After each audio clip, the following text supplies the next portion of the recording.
Bob Dancer is America's premier video poker writer and teacher. In addition to telling stories, Bob Dancer regularly performs with the Las Vegas Improvisational Players Troupe. Ladies and gentlemen, welcome to the stage, Bob Dancer.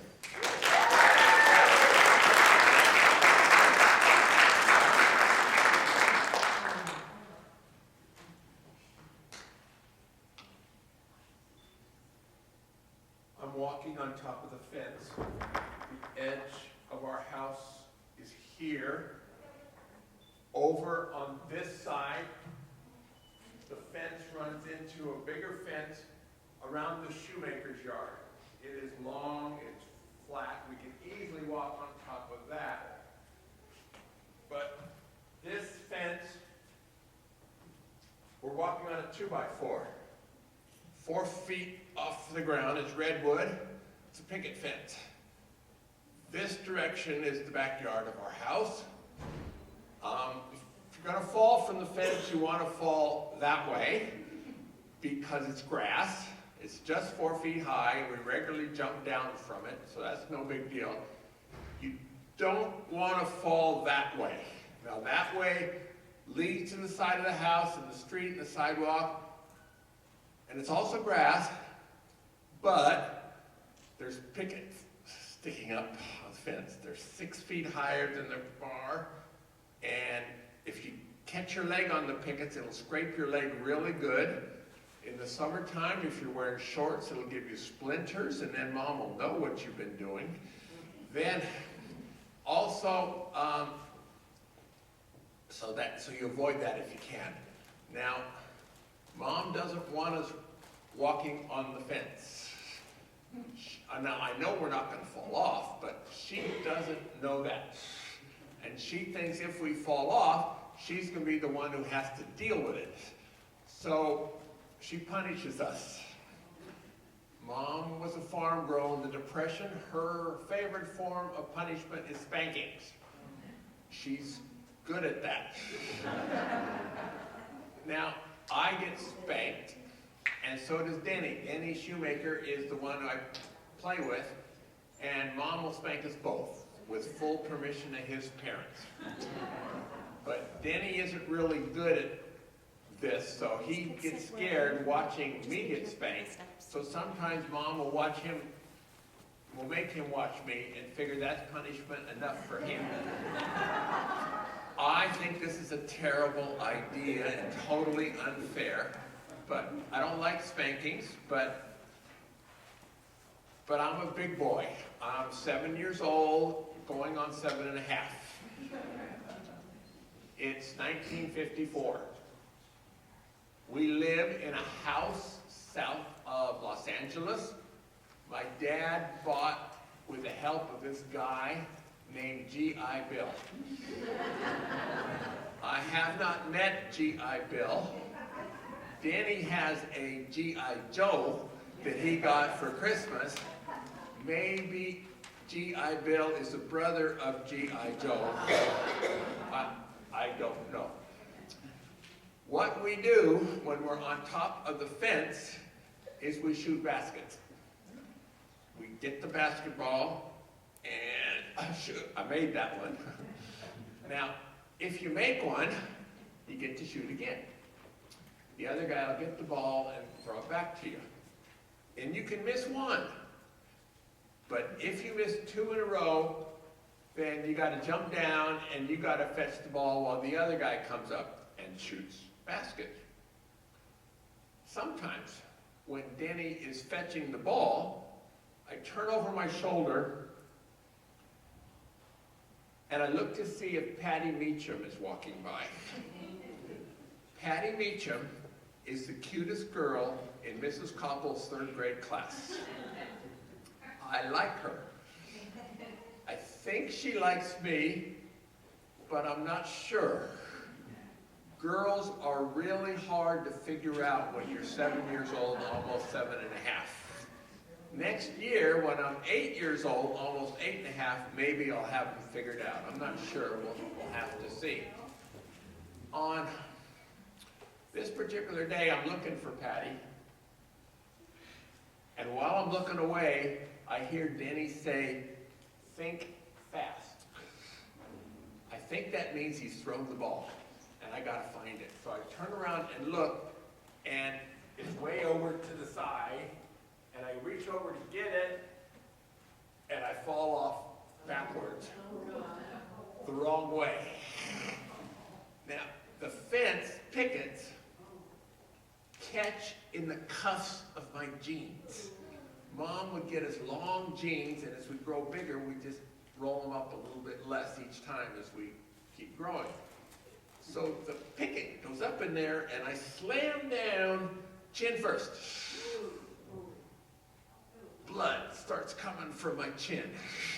Since I'm hanging upside down, the blood goes over my mouth. I know what blood tastes like. It also goes into my nose. And so I'm crying, because it hurts like heck. Mom won't let me say the other word that starts like heck. And Denny, he's crying too. And I'm trying to figure out why Denny's crying. I later find out the reason he's crying is he thinks he might have killed me. Now, Denny's mom and my mom regularly talk to each other about what the appropriate punishments are for things that we do. I don't know if they've ever discussed what to do if Denny kills me. But Denny figures whatever it is, it's bad. The worst thing he can think of is he's not going to be allowed to watch Howdy Doody for 3 weeks in a row on the new month's TV they just got. That's about as bad as it gets. So I tell him I can't get down by myself. Denny, quit blubbering, go get Mom. She's the only adult here. So he gets Mom. And I hear when she's coming that I'm really going to be in trouble. Because normally she calls me Bobby, but as she's coming, she says, "Robert Allen Dancer, what did you do this time?" Oh, it's good. The spanking's going to hurt. I know. And when she says all three names, Denny's probably going to get spanked too. So she comes over, and I'm too big for her to lift off the fence. And she's a small lady, and she's old. She's like 34. So she unties my shoes and undoes my belt and my pants, and I kind of slip out of my pants with my pants still up on the fence, and I'm just sitting on the grass in my underpants. And I'm embarrassed. But maybe not for the reason you think I should be embarrassed. Well, the most important thing is I look around and I see if Patty Meacham was walking by, because I really don't want her to see me in my underpants crying. I mean, that would be terrible. I just can't. But no, Patty Meacham's not walking by, so that's okay. But the reason, now being in my underpants in front of Mom and Denny, that's no big deal. But you see, I didn't change my underwear last night. See, you're supposed to change them every day. But last night, I just put my jammies on over yesterday's underwear, and this morning I kind of reversed the process and then put on my jeans without changing my underwear. And Mom says I always should change my underwear every day in case I'm in an accident. And so now I'm in an accident and I have dirty underwear, and I don't know if that's even going to be a worse punishment. And Mom decides I probably need stitches. She gets a towel and wraps it around some ice cubes, and I'm holding this towel up to my chin. Mom takes Denny too, because she's going to make him watch the doctor put stitches into my chin, which she figures is really going to gross Denny out, and that's like punishment for him for almost killing me. We get the stitches, we go home, and suggest to Mom that, this has really been a tough day on me. I promise I've learned my lesson. I don't need a spanking. And if you think Mom bought that, you don't know Mom. She whips Denny first, he's howling, and then it's my turn. Now, I use various strategies to get through this. One I've tried in the past was to wear extra pairs of underpants so when it hits, and she saw that I was wearing 3 pairs of underpants. She made me take them all off because that was making her do more laundry, and she hit me harder on the bare butt. I'm not going to do that again. Today my strategy is I'm going to start screaming before she hits me so she'll have mercy on poor little Bobby. That didn't work well either. So I got to come up with a different strategy for next time, which is probably coming. But I will say one thing. This taught me a lesson, and I never walked on top of that fence again for almost 2 weeks. Thank you.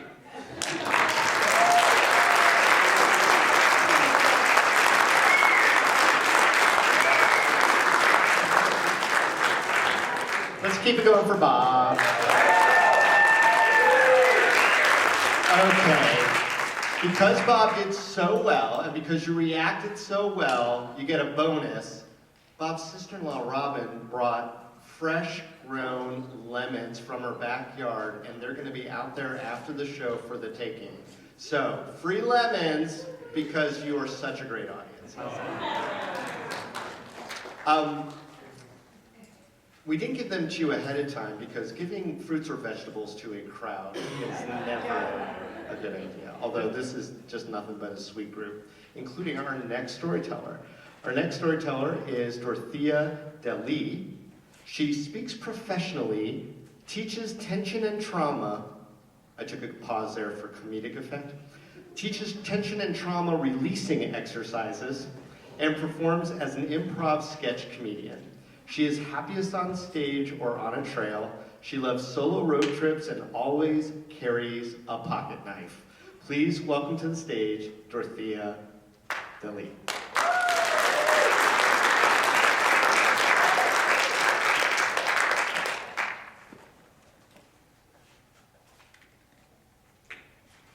I'll never know what saved my life that day.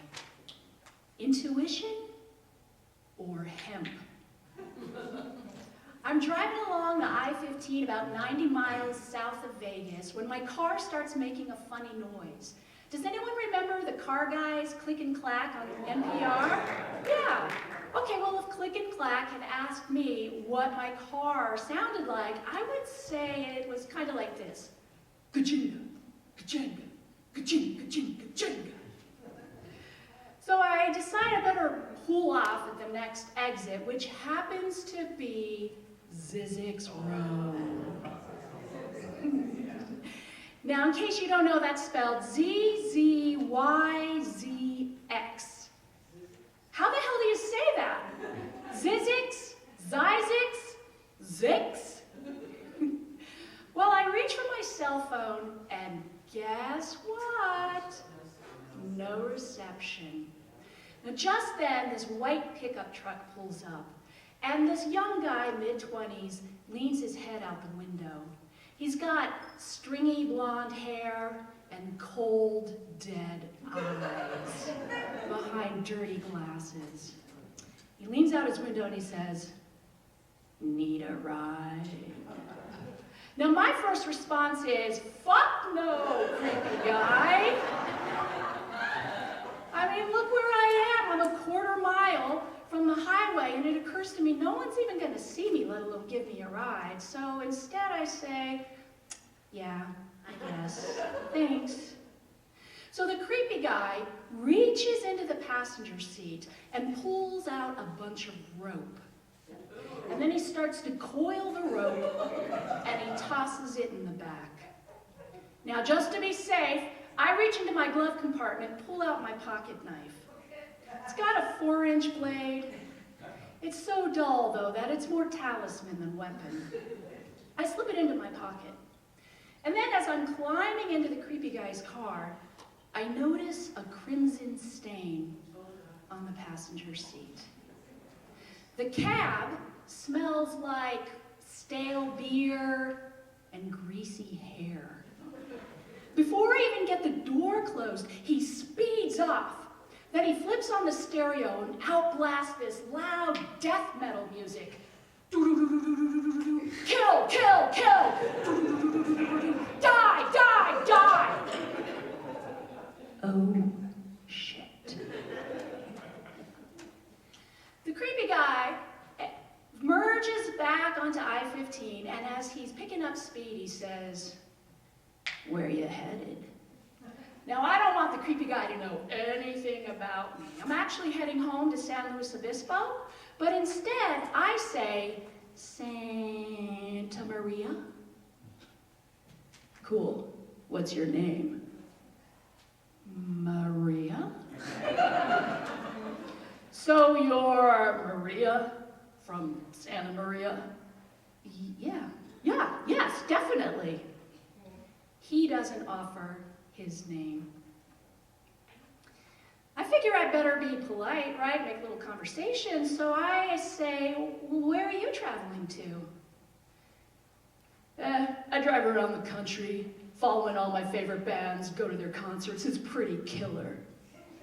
And then he reaches down beneath his seat, and he's digging around for something. And I hear this clanging noise, like metal on metal, a pipe maybe. I reach into my pocket for my knife, just as he pulls out a big, black photo album. He tosses it in my lap, and I pick it up. It's heavy. I open it up, and sure enough, it's filled with photographs of outdoor rock concerts. "Oh, I get it. So you're like a deadhead?" No response. And then I turn to another page, and my heart stops. There's a disturbing photograph of a dead pig on the steps of a police station. And someone has carved into the side of the animal, "Pig." I lived in Denver when this happened. That police station, it was just down the street from my apartment. Huh, my friends did that. Pretty cool, huh? No, actually, it was, you know what, can you just drop me off at the next rest area, please? Maybe. My hands are shaking on the photo album, and I don't want to keep looking at that poor pig. So I flip to the next page, and there I see a picture of a woman sitting on the creepy guy's lap, and she's got long brown hair, just like me. And the picture is covered with cigarette burns where her face used to be. And above the photo, he's written in big, bold letters, "Die, bitch, die." He looks over and sees the photo and he says, "That was my girlfriend." I sit there and I feel trapped and terrified, and I don't know what to do. And then I hear this little voice inside, my intuition, and it says, "Keep looking at the photo album." So I do. I flip to the next page, and a familiar logo catches my eye. It's on a business card. Wait a minute, do you know about the hemp shack in San Luis Obispo? Yeah, I like that place. Well, do you know Fred, the owner, Fred Swackenheimer? Yeah, he's cool. He makes shit out of hemp, like clothes, bags, and rope. I know because I know Fred. He's dating my friend. Huh.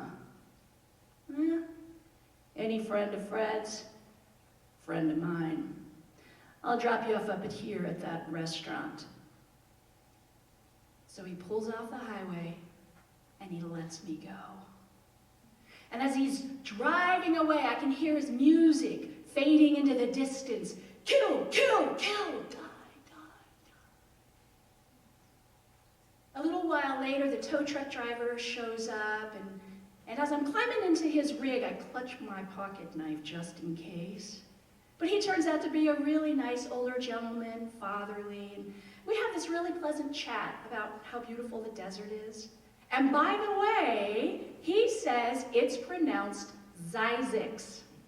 So now we all know. A few hours later, I'm back on the road again, this time driving in the safety of my own car. And I get to wondering, what if I hadn't listened to that little voice inside that told me to keep looking at the photo album? What if I had closed the photo album before I got to that page with the Hemp Shack business card? Or what if I had seen the business card, but I didn't ask a creepy guy if he knew Fred? What if?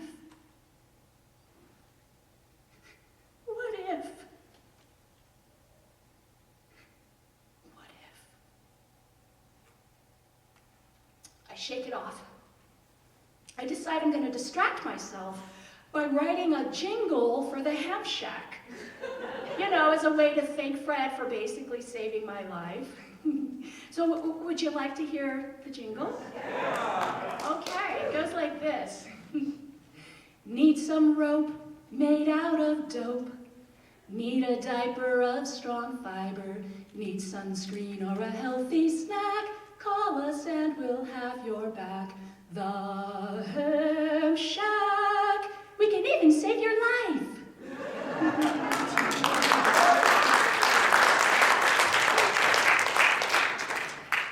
Now, whenever I share my Zizix story with people, women's first response is, oh my God. Because they know as well as I know, if I hadn't had that strange Hemp Shack connection with the creepy guy, I might not be standing here before you today. And sometimes after hearing my story, women will come up to me privately because they want to tell me their story about some creepy guy who terrified them. You see, this isn't just my story. This is every woman's story. Now, your first response tonight when you heard my story might have been, well, you shouldn't get in a car with a creepy guy. And my response to that is, men should not be creepy.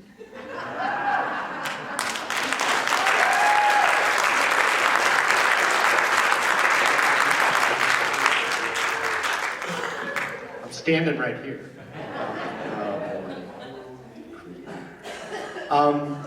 Let's keep it going for Dorothea. Our third storyteller of the evening, and this is the halfway point, is John Hamill. John Hamill spent his life as an actor, an opera singer, a tech writer, and a code tester for a large corporation, unknown name, which makes me think it's really, really creepy. Anyway, he has called Las Vegas home for the past 10 years. Please welcome to the Story Slam stage, John Hamill. My God, John Hamill. John Hamill.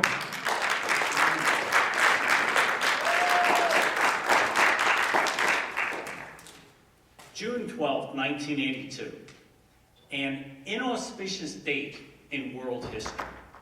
I was working at Douglas Engineering in Rockaway, New Jersey. They made custom wire bundles for airplane guidance systems and also had contractual obligations with NASA. We were at our lunch break. The night before, June 11, 1982, there was a heavyweight fight at Caesar's Palace in Las Vegas, Nevada. Larry Holmes was fighting the Irishman, Jerry Cooney. And it was a racialized affair. The fight had been hyped by the media in a terribly racist way. harkening back to the early days of the 20th century, the fight between Jack Johnson and Jess Willard, James Jeffries, the Great White Hope. And Cooney was being called the Great White Hope because there hadn't been a heavyweight champion, white, since the 1950s. So we're having our lunch break. There was another Jerry. This guy was in charge of shipping in Douglas Engineering. He always hung out in the back. He sort of fancied himself a Marlboro man. Full head of hair, beard, cigarette always dangling from the corner of his mouth, always had on jeans and cowboy boots.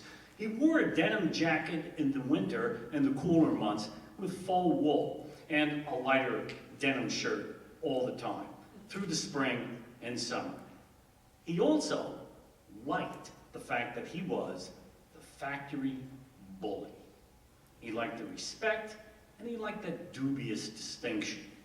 He was also a blatant racist, which I was to discover in just a few minutes as Jerry came up from the back to get a cup of coffee during our lunch break. As he walked past me, he gave me a side glance, walked up to the coffee urn, and started pouring himself some coffee. Jerry, like a lot of other people in the factory, knew that my girlfriend was African American. So he started things off by saying, "Hey, did anybody see that fight between the N-word and Cooney last night?" Everybody got silent. Then he turned around, he started blasting off. Every vile racial epithet you could imagine was coming out of his mouth. The fight was controversial because in the later innings, Larry Holmes had been beating Jerry Cooney pretty bad. Cooney was flailing, and as he was falling towards the canvas, he let loose with an uppercut and hit Larry Holmes right between the legs. He was taken 2 points from his scorecard, given a warning by the referee, and the fight stopped for almost 2 full minutes until Larry Holmes could compose himself and see whether he could continue the fight, and he could. Well, Jerry was amused by this. This guy, Jerry, the Marlboro man, started pontificating, informing people that you couldn't hurt those people hitting them there because they were like wild beasts of the jungle and didn't feel that kind of pain. You had to take them out a little higher or a little lower because those N-word folks couldn't stand being hit in the knees. My blood was boiling. I started rising up from my table when Charlie, the supervisor, turned around and very emphatically but quietly waved me to stay down. Jerry let loose with one more vile epithet, chuckled, and strode off towards the back, coffee cup in hand, cigarette dangling from his mouth. Charlie turned to me right away and said, "John, just let it go. Consider the source. It's not worth it." The alarm went off, and the noon lunch break was over. All afternoon, it just kept eating away at me. Until by the 2 o'clock break, when the bell went off, I was seething. But I walked calmly to the back, through the factory, through the steel grate door, out into the loading dock, where Jerry liked to hang out and hold court with his minions. I went and leaned against the wall. It was late spring, maybe early June, a little on the warmish side, but the cement wall was cool against my back, and I put my hands flat against the wall and let that coolness seep into me. I wanted to try to contain my anger. I wanted to appeal to him respectfully and civilly. He knew I was there, didn't look at me. Had one leg up on a chair, puffing away on a cigarette, holding court, telling jokes. When there was a break in the conversation, I very quietly said, "Jerry, could you do me a favor?" He said, "What's that?" I said, "Please refrain from using any bigoted, biased racial language around me in the future." He looked at me, spit in the distance between us, took a puff on a cigarette and said, "Why? What are you going to do about it?" Still calmly, I said, "Because if you do, I will kick your teeth so far down your throat you'll be wiping them out of your ass for a week. Woo! You could have heard a pin drop. Everybody stopped, looked at Jerry. The cigarette was frozen halfway between his waist and his mouth. He wasn't looking at me, he was just staring straight ahead, trying to formulate a comeback. Finally, he blurted out, "You're gonna need some help doing that, boy." And that's when I took my hands from behind my back, took one step away from the wall and said, "No, I don't think so, Jerry. And I'm ready to begin that dental procedure right now." Nobody moved. And at that instant, the bell went off, announcing the end of the afternoon break. About 5 seconds elapsed and everybody slowly dissipated and started walking back inside. I waited another 5 minutes or so, and Jerry didn't say anything to me. I didn't say anything more to him.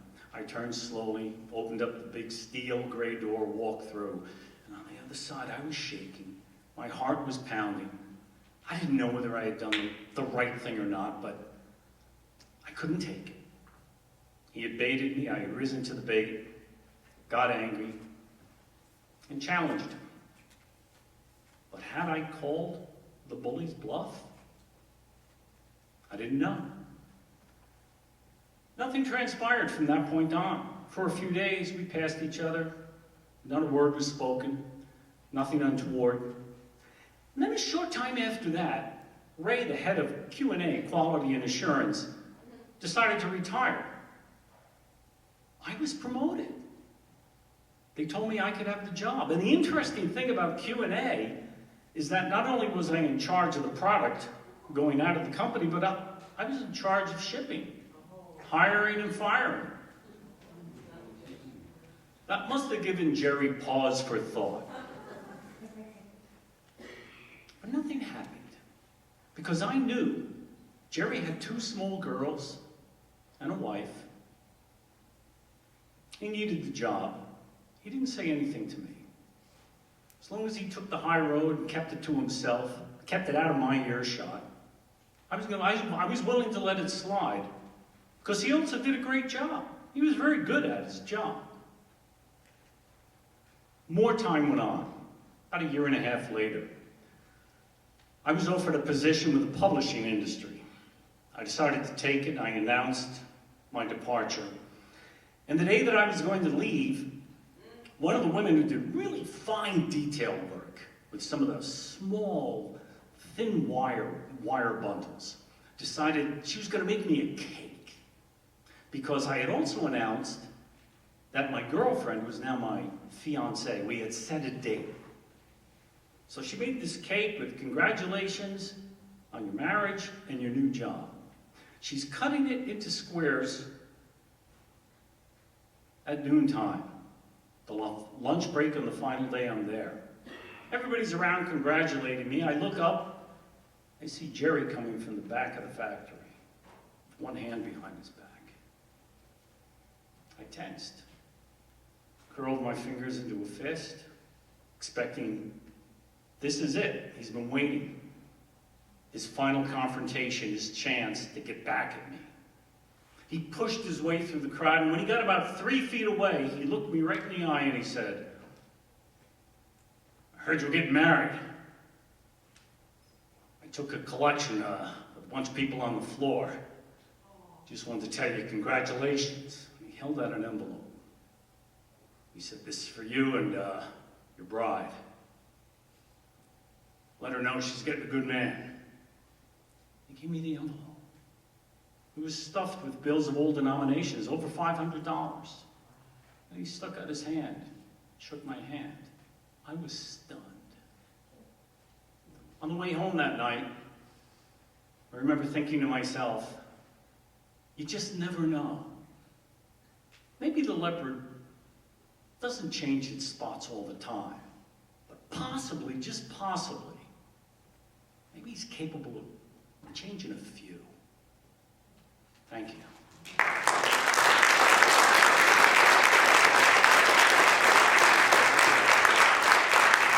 Keep it going for John.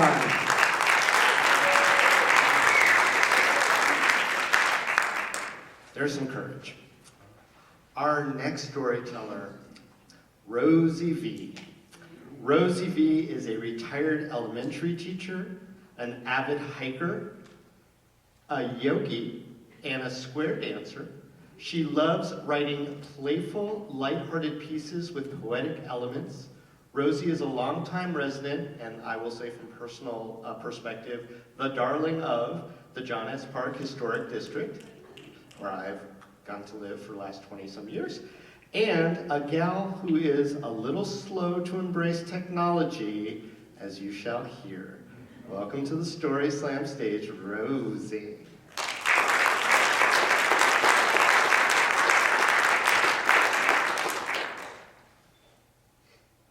Bless me, audience, for I have sinned. This story is actually a collaboration with my friend Tim Williams and contains not 5, but 10 lines generated by artificial intelligence. Boo, hiss, or yay. You decide the winner in the battle between Rosie V and Chat RBT. Yogurtland is pecan praline perfect. A whipped cream with the cherry on top place on his chilly Saturday night in January of 2023. Not likely to be a site of conflict or confrontation, and yet here the serious battle will begin. As we finish our desserts, my friend Tim is delighted to show me Chat RBT, an artificial intelligence writing app on his iPhone. This will change everything. Tim's Irish eyes are truly smiling, and I can tell that he's enamored with the idea of having a writing assistant at his fingertips. Who wouldn't be? Except for a girl like me who only got her first smartphone when her flip phone literally flipped out of her hands last October. Just give it a writing task and you too will love it. Tim's grin is rainbow sherbet bright. The first thing I can think of is write a limerick about frozen yogurt. I'm sure the app can't, but boy was I wrong. Within mere seconds, Chat RBT sends its response ticker tape style across the screen. I can quote, but not footnote. There once was a girl from LA who loved frozen yogurt all day. She had pomegranate flavor with a swirl of mango savor until she quickly realized it's no way to stay thin. Ha, ha. My first response, unbelievable. I'm impressed with the speed and actually like lines 1 through 4, especially the poetic whimsy of mango savor. This is Paul Revere's Scary. I must warn all my writing friends, Chat AI is coming and it's coming fast, maybe to replace us all. Correction, Chat AI is already here, has been since November of 2022, and is being revised for prime time as we speak. I'm glad, though, that it's not totally a masterpiece. Line 5 is way too long and doesn't rhyme with lines 1 and 2 the way limericks do. But technology always gets better, and Tim tells me if you don't like it, you can generate another. So let's put it on your phone and really have some fun. Tim is like a little boy with a new bike at Christmas. I'm the girl that knows that some packages, no matter how nicely wrapped, only contain socks and underwear. Chat RBT is too powerful for my phone, but Tim kindly Googles a few other options. Zendex, Chatfuel, Drift. There might be 31 flavors of chatbots. So why hesitate? Just sample one like rum raisin or toasted coconut. I'm tempted to see if Chat RBT creates a completely different limerick. But for me tonight, no flavor is tempting enough. If there's to be a sonnet about my Siamese cat, Sparky, it will come from my heart, my brain, and his precious purring. It will take some time, some agony, some frustration until the perfect aha moment. Not all of us want to merge with the Borg, at least not yet. So thank you, Tim, but no thank you. No new downloads tonight at Yogurtland. The next day, as I'm puttering around in my living room, a text from Tim pings in. He has given ChatRBT a personal poem challenge. Write a limerick about one woman, 2 parrots, and 7 cats, my pets, and them all sharing frozen yogurt. Clever, humorous, a little bit flirtatious, a far more complicated task, but ChatRBT is on it. And again, I quote, but can't footnote. There once was a woman with 7 cats and parrots with unending chats. They all loved frozen yogurt, which quickly ran out aghast. And for them to enjoy, she had to get more, and so she said, hats. Amazing. Overnight, ChatRBT did learn that line 5 needs to rhyme with lines 1 and 2. It included the cats, the birds, the woman, and the yogurt. No small task. And even attempted an internal rhyme. For them to enjoy, she had to get more. The last line seems a bit absurd, and so she said hats. But Tim sees it differently. Hats on, let's go, get that yogurt. Sophisticated and nuanced, if he's right, it's pretty scary. But I'm suddenly feeling overwhelmed and lie down on my couch like a quarterback 14 points down at halftime. Until, like Patrick Mahomes, I take on the challenge. You can call me vain, competitive, or arrogant. You can chastise me for not being able to let it go. But now, as much as I hate to admit it, totally hate to admit it, artificial intelligence has become my muse. And so it's game on, chatbot. It takes me a day or two, not a mere seconds, but eventually I send Tim a text with my response to his prompt. There once was a woman named Rosie who slept with cats head to toesy.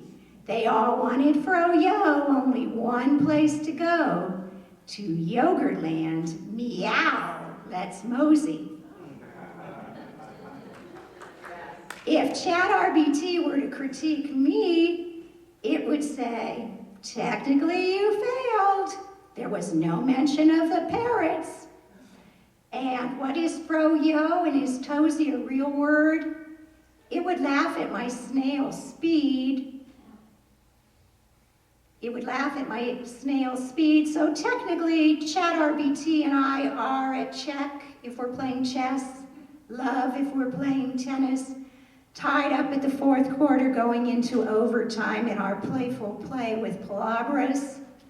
ChatRBT, I double dog dare you to change languages mid-sentences from English to Spanish.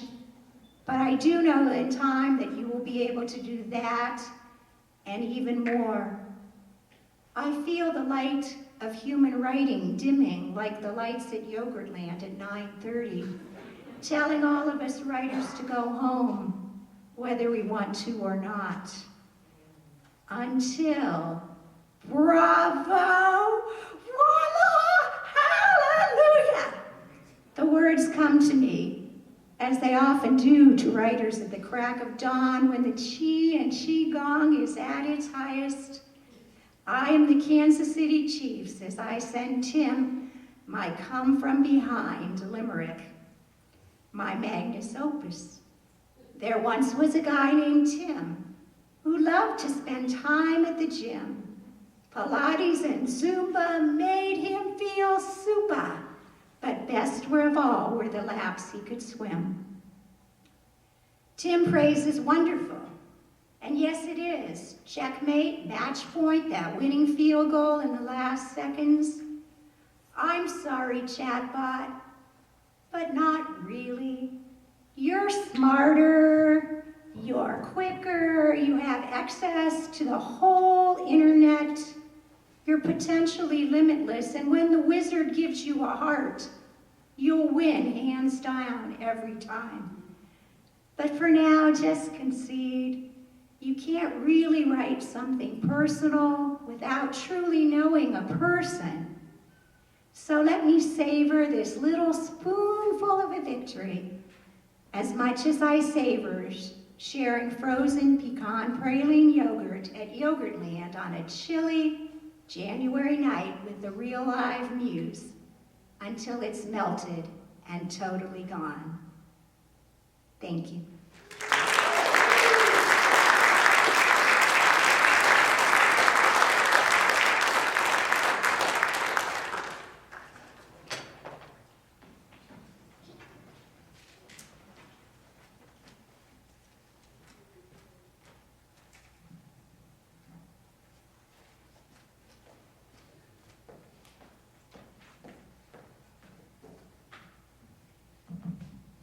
Let's give that up for Rosie.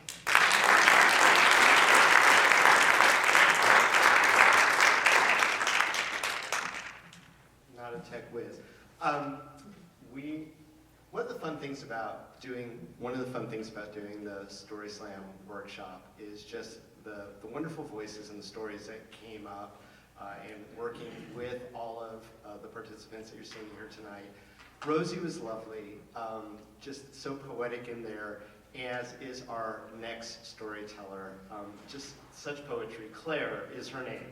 She used to paint pictures, then she was a goldsmith, and then she welded scrap metal sculptures, and then she made documentaries, and now she runs a lot. Please welcome to the Story Slam stage, Claire.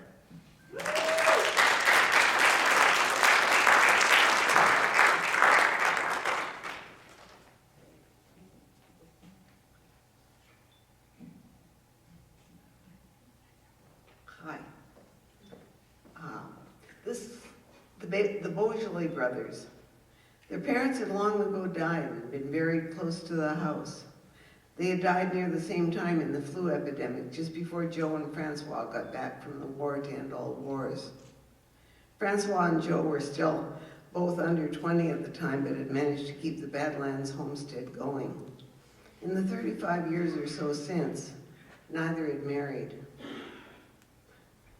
The brothers were content to keep things the way they were.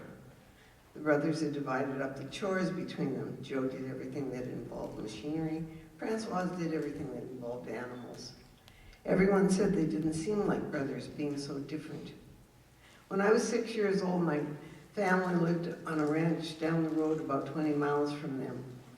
While we lived down the road from them, they bought a fancy new 1946 3/4-ton truck, one of the first ones made after the war, the second war to end all wars. The truck was bright red with chrome anywhere you could put it, a redness and a chromeness never seen before in our world of blue sky and everything else brown. The base of our world was the pale brown you get when you pour all the leftover paint together. Hills, grass, rocks, ground, barns, fences, houses, people. In the spring, a spackling of green. In winter, white added, but pale brown underneath, eating the white snow. Brown.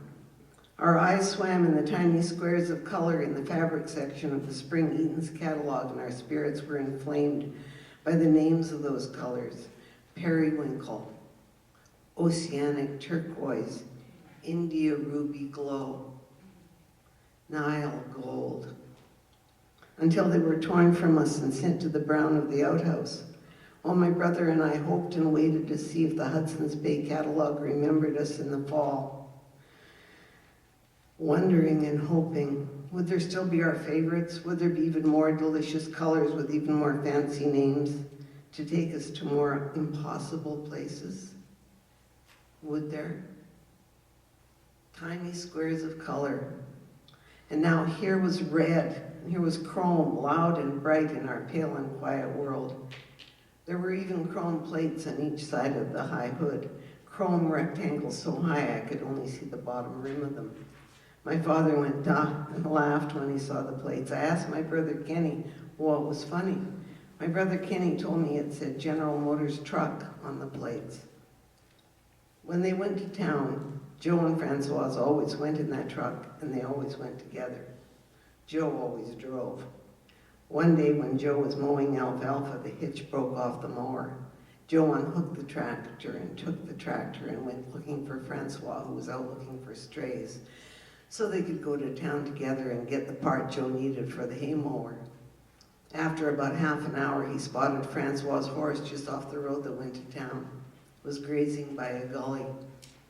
Joe got off the tractor and walked over to the gully and looked down. There was Francois laying at the bottom, partly in some shade from a choke cherry tree. Joe called out to him, but he didn't answer and he didn't move. Joe thought Francois' head was at a funny angle. Joe got back on the tractor and rode the two-rutted road as fast as he could to the Maple Creek Hospital. He said he wanted to check himself in. The nurse at the desk asked him what was wrong with him. He said there was nothing wrong with him. It was his brother Francois. The nurse said, "Where's Francois?" Joe told her where he was. The nurse said, "Why didn't you bring him in?" Joe said he was getting to that. He told her about the gully, and Francois was lying at the bottom of it with his neck at a funny angle. Joe said Francois might be hurt real bad, even dead, because he didn't move and he didn't answer when Joe called out to him. Joe said that if Francois was dead, he would for sure have a heart attack and he wanted to be at the hospital when it happened, so he at least could be saved. The nurse sent the ambulance guys to the Bourgeois place where Joe had said he saw Francois laying, but Francois wasn't there. His horse wasn't there. Francois was at the Maple Creek Hospital. He had woken up hungry from a nap in a gully under a chokecherry tree. And on his way back to the house for some dinner, he rode by the alfalfa field where Joe was mowing to see if Joe might also want some dinner. Tractor was gone, and the mower sitting there with a broken hitch. He rode to the house. The tractor wasn't there. The red GMC truck was there. Joe was nowhere. Not in the house, not in the barn, nowhere in the yard. Something terrible must have happened to Joe. Francois took the shortcut across the river and went to the Maple Creek Hospital because somebody found Joe, and he was dead. Francois knew he would have a heart attack. So he wanted to make sure he was somewhere where he would be taken care of before he sent anyone looking. The brothers weren't so different as everyone had thought. So there Joe was at the hospital, and there Francois was at the hospital, and everyone was fine. Joe drove the tractor home, and Francois rode his horse right alongside. He rode the long way around across the bridge with Joe instead of taking the shortcut through the river. Then both went together in the red GMC truck, dripping with chrome the next day to get the part to fix the hitch for the mower. The loud and the bright cut through the pale brown landscape. Joe drove. Francois rubbed his neck the whole way because it had a crick in it from sleeping on it in the gully under the chokecherry tree. Thank you.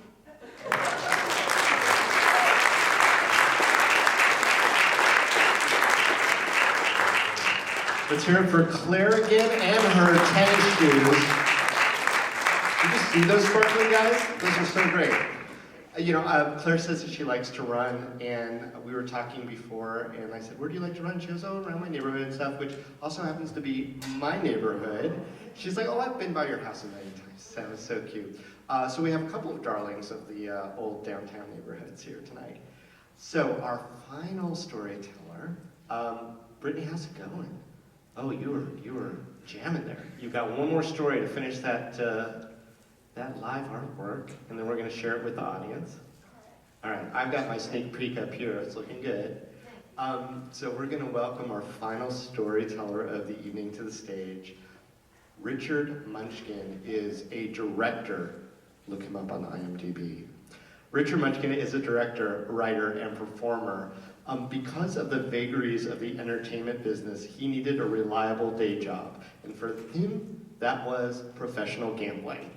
Please welcome to the stage, Richard Munchkin.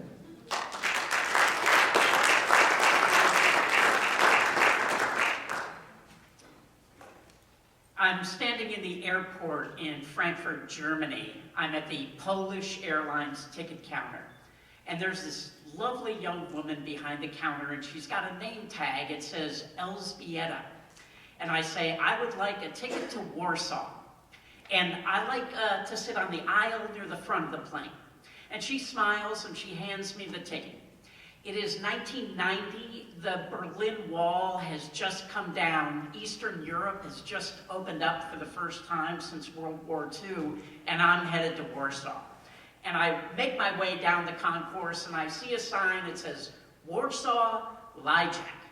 And I go to the gate, and somehow Elżbieta has got there ahead of me, and now she's behind the counter there. And I go up to her and I say, so it's Warsaw first, right? And then Lijak. And she says, do you have a ticket?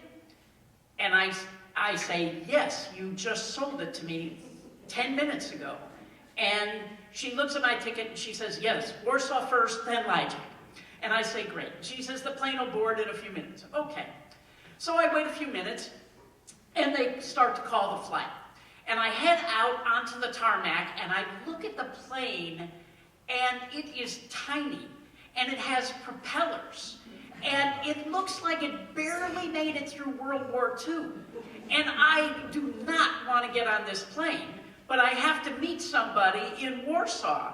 So I'm headed to the stairs going up to the plane, and all I can think of is those jokes I heard growing up as a kid. How many Polish stewardesses did it take to screw in a light bulb? And did you hear about the Polish pilot who yada yada? And I'm thinking, but it's gotta be safe, right? I mean, they wouldn't fly if this thing wasn't safe. And I get to the top of the stairs, and now Elżbieta's there. Now she's the stewardess. And she says, do you have a ticket? And I say, you just sold me the ticket. And she says, enjoy the flight. And she hands me back the ticket. And my seat now is 12A, which is the last row of the plane and a window. So I go back there and I sit in the aisle anyway because I'm a rebel. And the guy across from me, he apparently doesn't like his seat either. So he gets up and he moves to the front of the plane. And Elżbieta immediately goes and says, sir, you must go back to your seat because, you know, the balance. And I'm thinking, the balance? We have to balance the plane?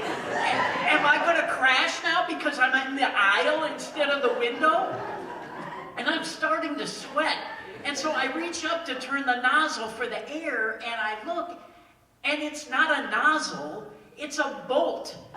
And I don't mean it looks like a bolt. I mean, if you go to Home Depot and say, I want a bolt, that's what's there. And I'm not about to start unscrewing things on this plane. And next to that, there's a button, and somebody has written a long Polish word on it in pencil. But I'm looking at it, it's not really a button. It's just like a piece of plastic, and it doesn't look like it can push. So I try pushing it, and it doesn't push.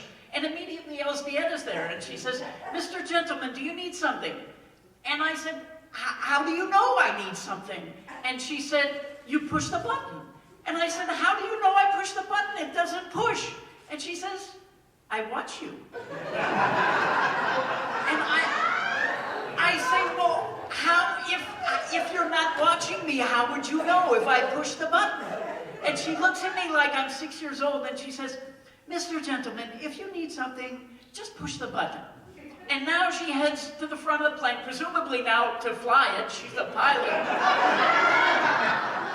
We take off. And it is one of those flights that just is full of turbulence. And I'm looking out the window, and now it's starting to rain, and there's lightning, and I'm white-knuckling the armrests as we're bouncing along. And finally, after maybe 40 minutes, an hour, we come down, and we're starting to land, and the plane starts to fishtail on the runway, and the water is streaming up over the wings. And now she gets on the announcement, and all it sounds like is, "Ladies and gentlemen, wajda, wajda, wajda, wajda, wajda." And by the way, it's raining outside. And I'm like, yeah, and if I start unscrewing these bolts, it'll be raining inside too. And I look out, and along the runway, there are cows grazing.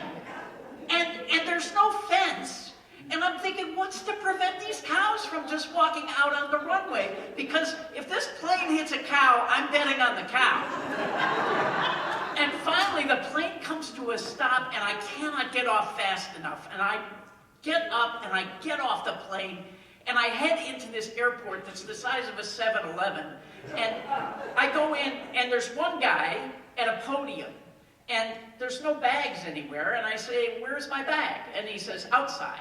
So I go outside. Here's a guy merrily throwing bags off the back of a truck, trying to hit the biggest puddles he can find. And he stops, and my bag's not there. And I say, "Where's my bag?" And he says, "Let me see your ticket." I give him my ticket. He says, "Your bag went to Warsaw." I said, "I thought this was Warsaw." He says, "No, this is Gdansk."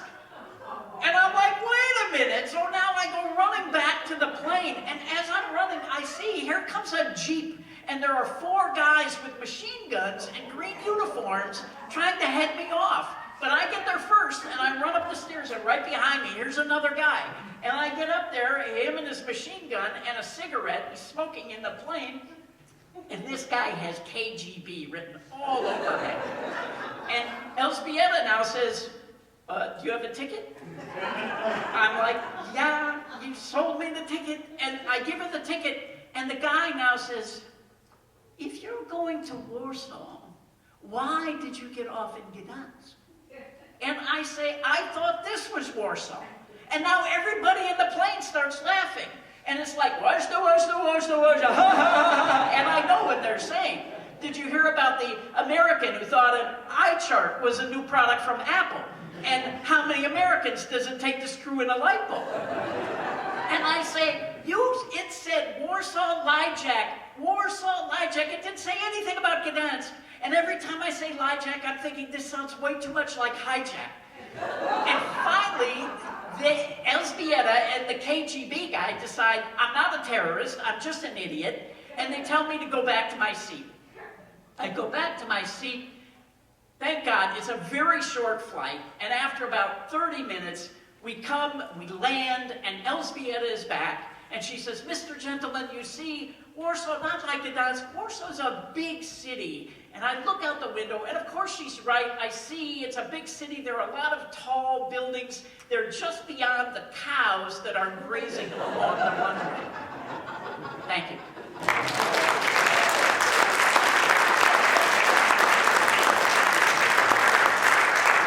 Richard. All right, our moment of completion. Last seconds. It's like, bakers, put down your trays. You ready to go? I'm as ready as I'm gonna be. All right, so Brittany, why don't you show the audience what you've created, which is an app. Well, why don't you tell the audience what you've created? Okay.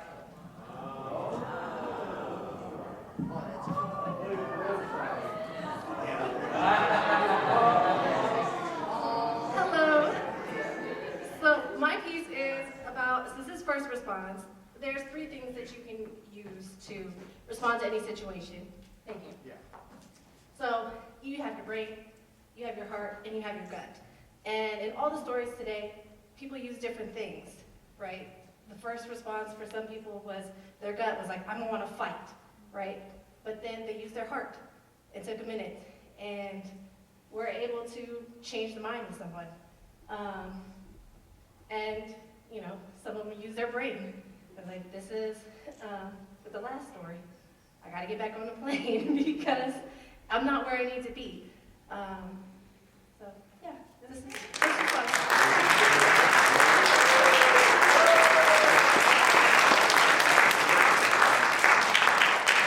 And so let's give it up for Brittany, and let's bring out all our storytellers of the night. Come on out, folks.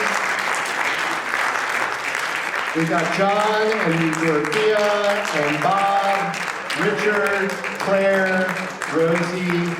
So you're ready for Thea, Rosie, John, Claire, Bob, and Richard. Let's give it up for Story Slam and Brittany. Look at that. You want to gather around the photos, or gather around the painting for a photo. We're gonna put the painting out in the lobby so you can.